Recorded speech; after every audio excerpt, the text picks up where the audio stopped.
Sveiki sugrįžę, čia laida Padėkime augti. Ilgai laukta žiema jau spėjo visiems nusibosti, taigi pats laikas pasiruošti ją išvyti iš kiemo. Kad užgavėnių nuotaiką užsikrėstume jau dabar, persikelkime į jaukius namus, kuriuose papasakosime ne tik apie šios šventės tradicijas, bet ir išmoksime pasigaminti tikras užgavėnių kaukes. Vaikams turėtų patikti.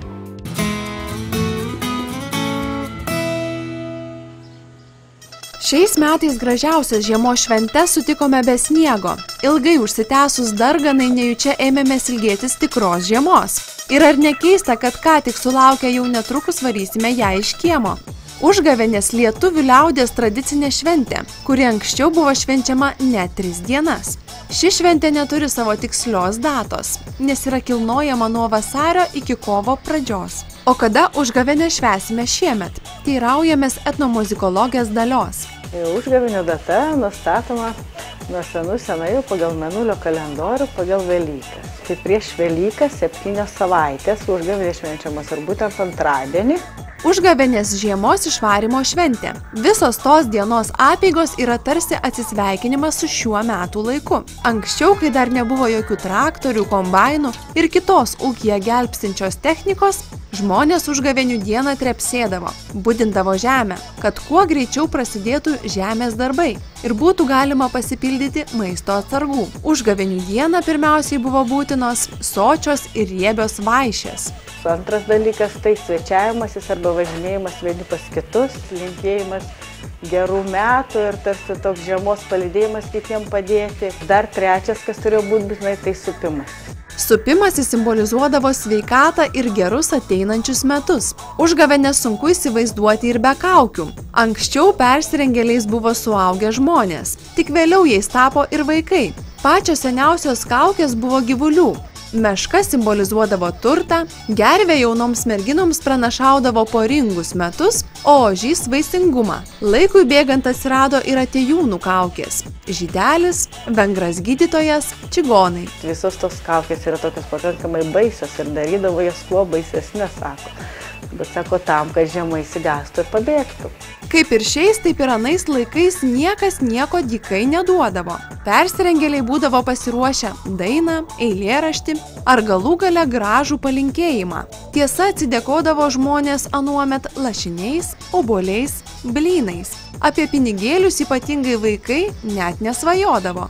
Dar viena svarbi užgavėnių apeiga – lašininio ir kanapinio kova.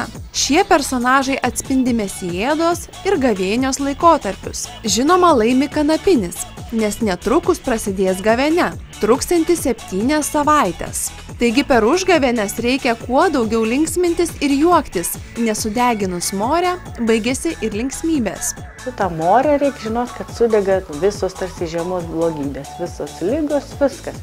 Ir net žmonės, kai degindavo, net mintyse jie sudėdavo tas blogas visas mintis ar ligas ir va taip kartu sudegdavo, prasideda tarsi naujas etapas, tarsi perimas į visai kitą šiuo atveju pavasarį. Lankėmės mums talkinusios etnomuzikologės Dalios šeimoje. Visas lietuvių liaudies šventes ši šeima švenčia kartu. Dalios vyras Darius pripažįsta, kad kol nesutiko būsimos žmonos, užgavėnių nešvęsdavęs.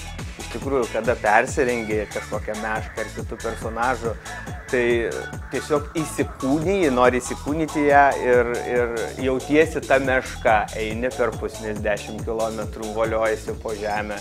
Tai yra fantastiška, tai yra labai smagu. Tai nuo to laiko taip kaip vaikai atsirado ir stengiamės kiekvienais metais švęsti užgavėnes. Gal vaikai tų tradicijų nesupranta, gal jiems ir nereikia tų tradicijų suprasti. Jiems yra labai smagu kažkokią kaukę užsidėti, ją pasigaminti, pasivolioti pagaliau po to žemę. Tai kada voliojasi po žemę, tos tradicijos gal ir nesupranta, bet tai jau yra tradicija, kada mes budinam žemę, kad laukiam pavasario. Jei Kalėdos yra šeimos šventė, tai užgavėnės galėtų būti ne vienos, o kelių šeimų, šeimos draugų, bendruomenių šventė.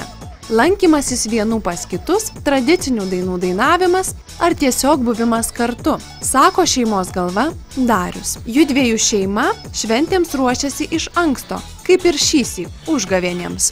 Kaip pasigaminti užgavėnių kaukę, pasimokysime drauge su Dalios šeimyna. Tačiau ją reikėtų pasirūpinti ne šventės išvakarėse, o šiek tiek anksčiau.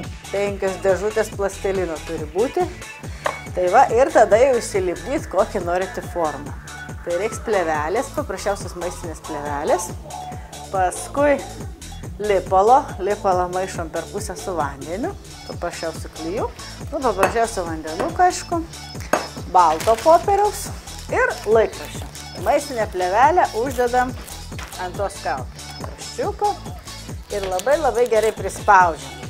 Antras žingsnis dabar baltą popierių, plėšam mažais gabaliukais, merkiam į vandenį, paprasčiausią vandenuką ir pradedam nuo galvos, viską gražiai klijuojam. Antras sluoksnis ir dabar jau merkiam nebe į vandenį, o į vandenį per pusę praskiestą su lipalu ir taip apklijuojam visą galvą ir taip 7 kartus, kad kaukė būtų labai tvirta. Tada pabaigoje irgi su klijais baltų popierium, kad ant viršaus būtų baltas ir kad paskui būtų lengviau jį tiesiog spalvinti. Nuvarvinam klijus, kad jau čia nebėgtų ir vandenuką ir padedam kur nors šiltai, kad išdžiūtų. Kai nuimat kaukę, gaunat kažką panašaus į šitą. Na ir tada jau pats maloniausias darbas, ypač vaikam, tai reikia tą kaukę nuspalvinti įvairiausiai. Tai čia tinka ir guašas, ir tempera, gali būti ir vandeniniai paprasti dažai. Pabaigoje ar su laku nupurkšti, ar tiesiog nutepti su laku, kad tiesiog nenusiplautų tą kaukę, kai žiemą vartaliosimės po sniegą. Na ir aišku, dar visokių galima prilipdyti. Ar kailių, kažką tai prisiūti, jeigu galima liežuvį numegzti, prikabinti, jau kaip jūs sugalvosite tą kaukę. Jei kaukės jau paruoštos, čiumpame jas ir su savo mažaisiais jau šiandien vykstame prie Rotušės aikštės. Čia nuo vidurdienio iki 16 valandos vyks užgavėnių šventė. Žiema, bėk iš kiemo.